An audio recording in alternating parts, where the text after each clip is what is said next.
Ready to add some music education to your kiddos' days? While live piano lessons are a great way to do this, they are not the only way. What if I told you you could add a complete music education to your homeschool without another trip in the car or forking over hundreds of dollars for private lessons? This is what our family's been doing since 2016, and I blame Mr. Hoffman. We've got a whole corner of our living room packed with instruments that get played throughout the day. Now, I am joking. I'm really glad to have Mr. Hoffman here today to answer for himself. Mr. Hoffman, thanks so much for being here. Hey, thanks for having me on. Absolutely. Well, you are like a celebrity in our household, but for those of you who aren't familiar with Mr. Hoffman, would you mind sharing a little bit about yourself and what you do? Sure. I am a pianist, composer, and teacher. I've been teaching piano for over 20 years now. I just started out in my living room teaching piano to kids in the neighborhood and decided really early on that I wanted to create my own piano method. Excuse me.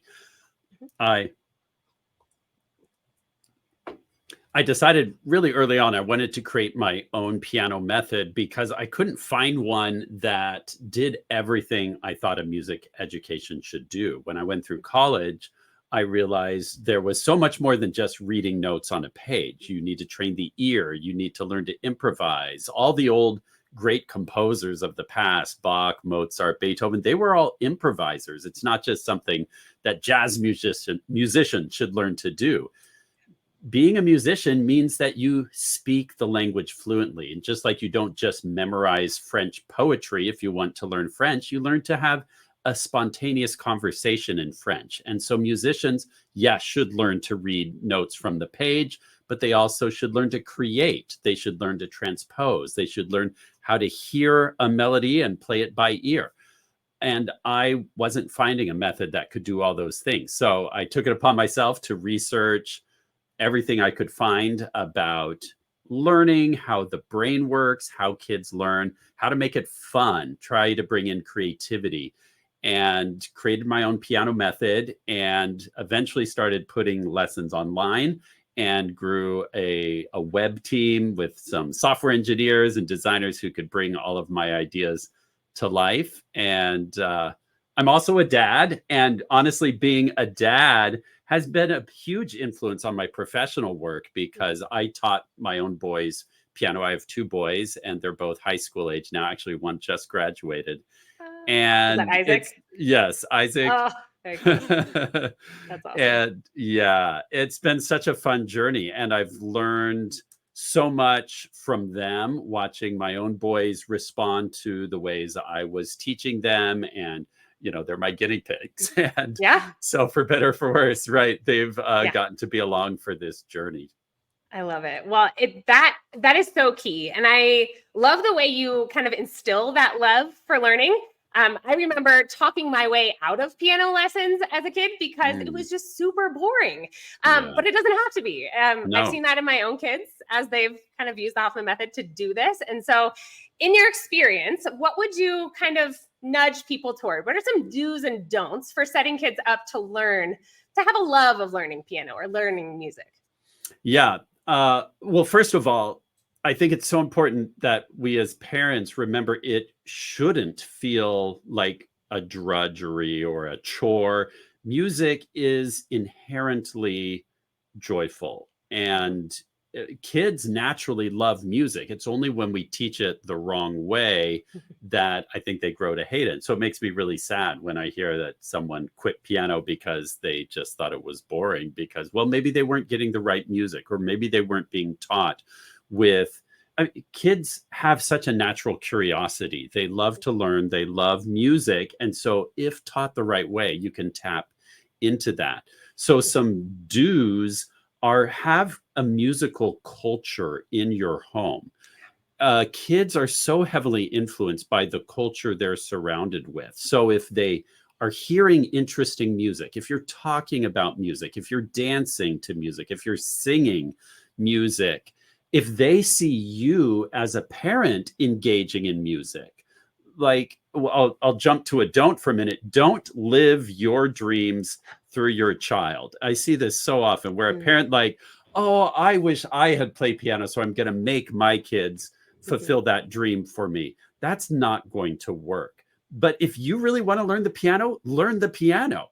When your kids, I've had parents start by, instead of signing their kids up, they start taking lessons for themselves. And the kids get curious, like, whoa, what's mom doing? What's dad Yeah. doing here? That looks interesting. That was actually my first experience with piano. When I was 6, my mom started doing lessons. She was a No way. beginner. And so I was like, I started learning too. And I would ask her Yeah. to teach me. And it created my first interest was watching my own mom. And And that's a I can only cultural thing. imagine the anxiety level kind of lowering. Hey, mom's next to me making the same mistakes that I'm Yep. making too. Yep. Lower Yes. that, keep it nice and light and fun, and we're both Right. making mistakes together. And when it does come out, hey, great, we've got some good harmony already built in because we've got Right. 2 people to play this. Right. Yeah. I came across some research that said that more important than reading books to your children, actually, for determining whether they will be lifelong readers, it wasn't so important reading to them, but that you read yourself. Yeah. And I think it sends that message that this is inherently a fun activity. It's Yeah. so fun that mom or dad are doing it purely because they want to, not because someone made them. And if they see you practicing an instrument, any instrument, that sends the message this is rewarding in and of itself. Absolutely. I love that. I love that.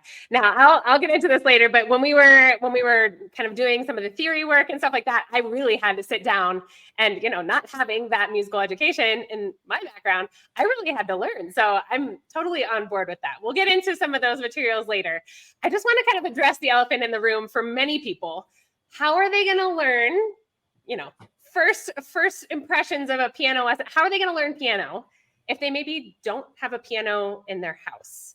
What are your responses to this question, and maybe some options for people if they're looking to invest in one or look around for some other options on where to find one? Yes, it's definitely going to go better if you have a piano in your home, but there are lots of options to accomplish that. Piano is an instrument and it's a skill and it's a physical skill. So being able to, it's not just the intellectual knowledge and understanding, it's you're doing motions. And part of the learning is learning how a piano responds to certain motions. So having an instrument is important. Now, people ask, well, gee, a grand piano like I have here, it can cost thousands of dollars. You don't need to start with an expensive grand piano or even an upright piano. A digital piano these days with 88 weighted keys start at about $500, and that's usually what I recommend for starting out. If an acoustic piano, and I hope that students eventually will have the opportunity to play on a real acoustic piano because it's a really wonderful experience. But budgets are a real thing, and if the most you can afford right now is a digital piano with weighted keys, I do recommend weighted keys because if you just buy like one of those $80 keyboards from Casio, the keys are really floppy, and you won't develop the finger strength. And then when you go to a real piano, your fingers will feel like mush and you're not preparing them to have a really great experience. Also, they're not velocity sensitive with the cheaper keyboards. So like no matter how light or heavy you push, it's all the same volume. So they're not learning to play expressively, which is such an important part of the musical experience. You want your kids to have that rewarding, ooh, if I play lightly, I get a soft sound. If I play loudly, I get a strong sound. That's part of the experience. Absolutely. And we have one of those really cheap keyboards, but we're really excited about looking for the next step and that acoustic experience when there is a piano around and my kids see it. They're right on it. It's like a magnet and they go wild because it's really exciting. It's a different experience. So Awesome. I love that they're pointing that out. So find some options. I'm curious about this, just thinking about perhaps being in a town where there is a community center or a music school or something where you could rent time on a piano, like I practice love rooms that or something idea. like that. If you get creative, I've heard music teachers at a school let their kids come in and practice their instrument. My son's high school choir teacher let him come in and play on their nice grand piano. You can maybe get in access to a church if you're part of a church community. Find a way to get on an instrument if you can, to have that experience. And for so many homeschooling families who are watching this, they'll be used to that grind. Hey, where can I find this? I need this. I need a good deal. Where can I find it? So look around. If you're not in the place to buy one for your home right now, take a look. I bet there is somewhere close by that has one. Awesome. Well, let's get into this because your free lessons on YouTube is how we found you. They're amazing. I've been listening to kids play Oranges and Lemons since 2016, and I can't say I'm tired of it yet. Our youngest just started Unit 3 the other day, and I was like, oh, cool. It's Oranges and Lemons time. So tell us about those lessons and how they're meant to be used. Yes. So we have a YouTube channel, and we also have a website where you'll find all the same content that you can find on YouTube. The nice thing about the website is they're all sequenced for you, and then there's some other tools as well. But it's been a big part of my commitment to this mission of making all these video lessons free. I believe music education belongs to everyone, and so we just give that to the world. The lessons are intended to be done once or twice or 3 times a week, really at your own pace. Some students we find can do multiple lessons a week, and some like to do just one a week. They're usually 10 to 15 minutes on average. One concept, one new song. I try to, unlike a lot of YouTube channels that teach piano tutorials, I'm not just teaching songs. Like I mentioned, my method, it tries to give you all the tools you need to be a well-rounded musician, from theory, chords, harmony, key signatures, time signatures, all the basics. But I try to weave it in a very child-friendly way so they don't even realize how much they're learning. I use the songs that they've already learned to teach the music theory concepts rather than the other way around. Like a lot of method books will be like, this is a half note. Here's what a half note means. Now let's teach you a song with half notes. I'll teach you the song and just get you making the music. And they'll say, oh, by the way, in this song, there was a half note. And they're like, oh, and so their brain knows how to connect the information to something they've already experienced. And I've found that to be really effective. And so much of what you teach also has some music history in it. And talking about the way the brain works, I mean, we're making those neural pathways. I mean, I like to think of them as roads. They're not one-lane country roads at that point. It's the music theory aspect, what kind of note is this? What kind of, time signature or oh man, I'm going to make a fool of myself now. Presto, prestissimo. Yeah, all the tempo words. Tempos. And all of that is linked. And then they've got this cool song that you've already got them excited to play. And then we've got story, we've got theory, we've got song. And I'm excited to show you because I just learned how to play this thing and I can tell you all about it. So those one-lane country roads become super highways when you've got multiple things linked together, which is so cool.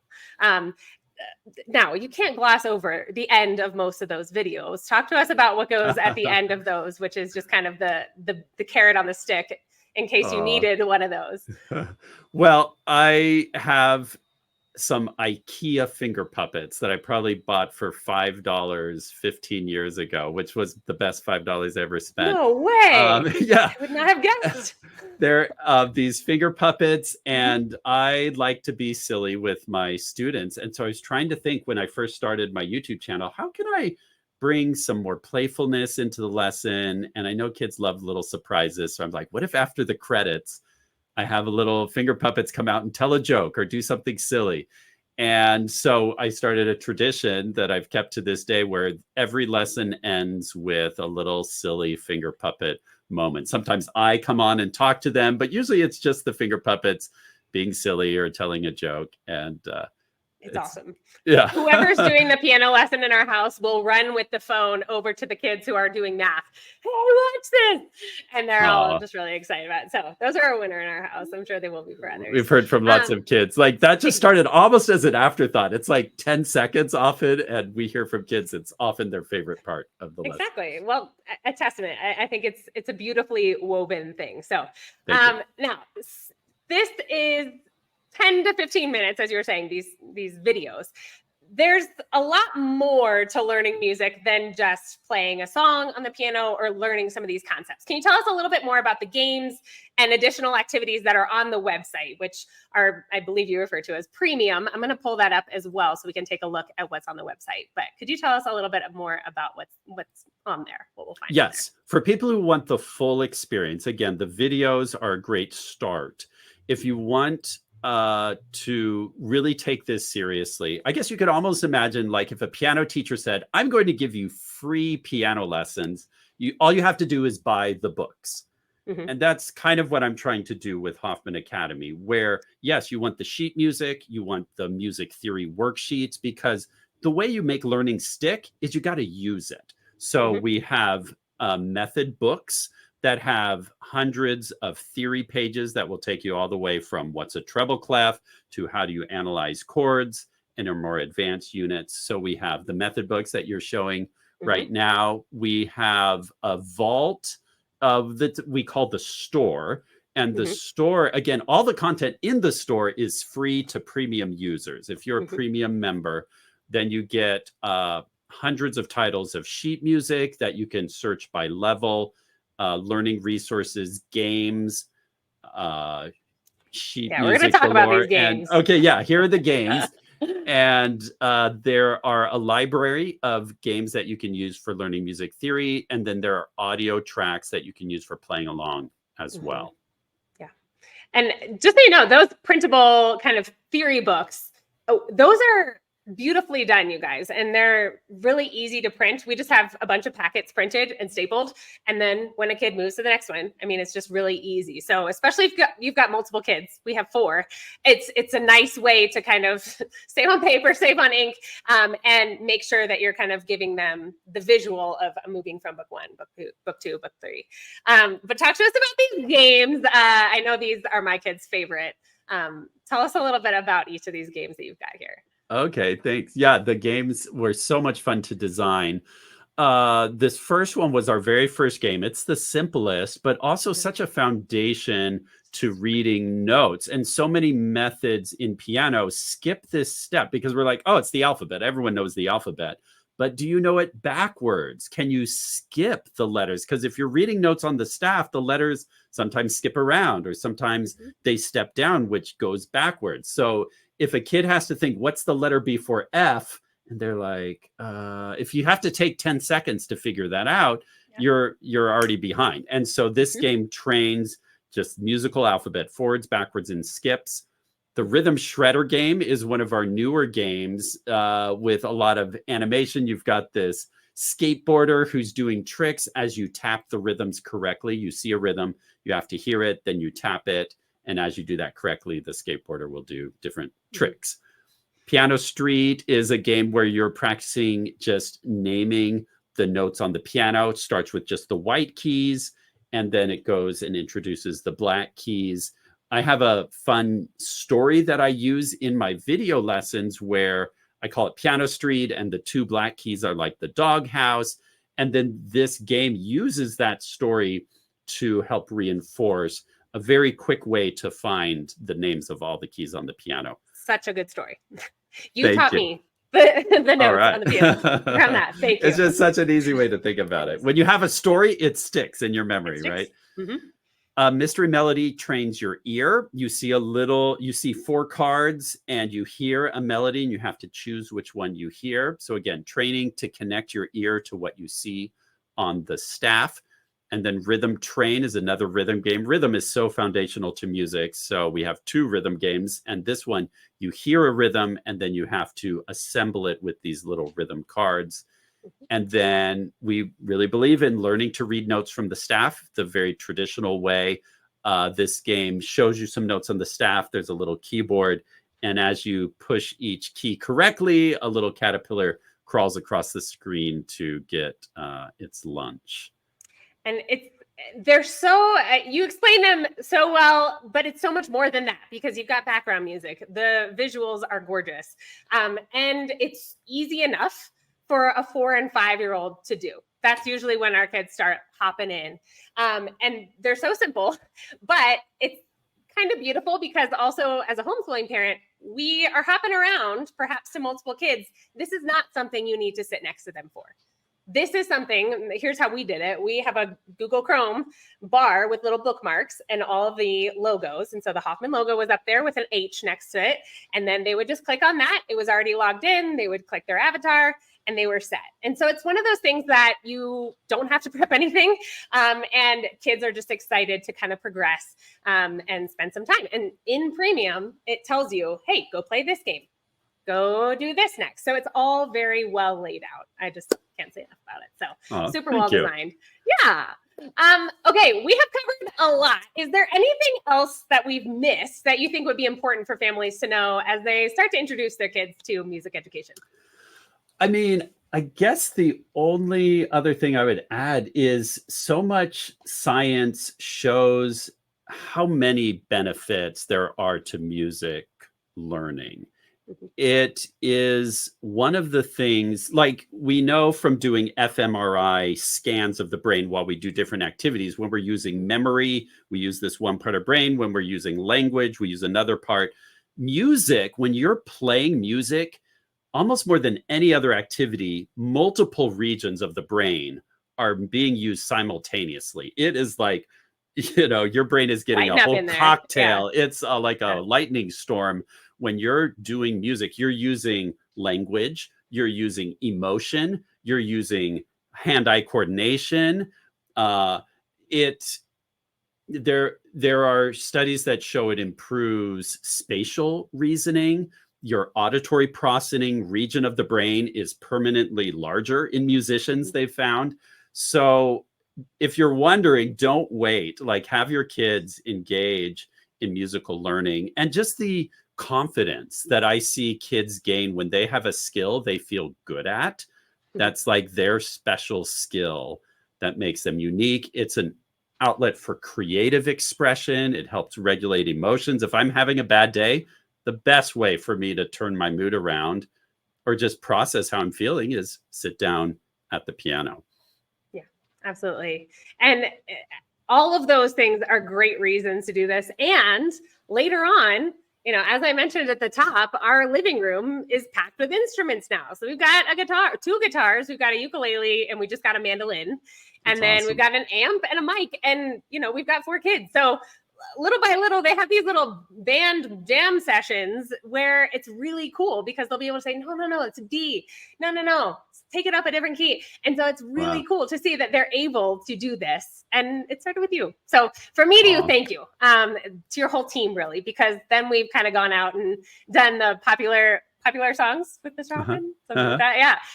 And learned pop songs, and from the movie Sing, those are some of our kids' favorite songs to kind of pop in and learn. And your tutorials are always the ones that they end up with, and so I just love it. So you guys, before you check out Hoffman Academy, I want to let you know that we do have a discount code for you. It is LEARN, just the word LEARN, and all of that will be linked below. So hop in, and if you have any questions for Mr. Hoffman, please leave them down below or head over to hoffmanacademy.com, and he'll be able to get you those answers.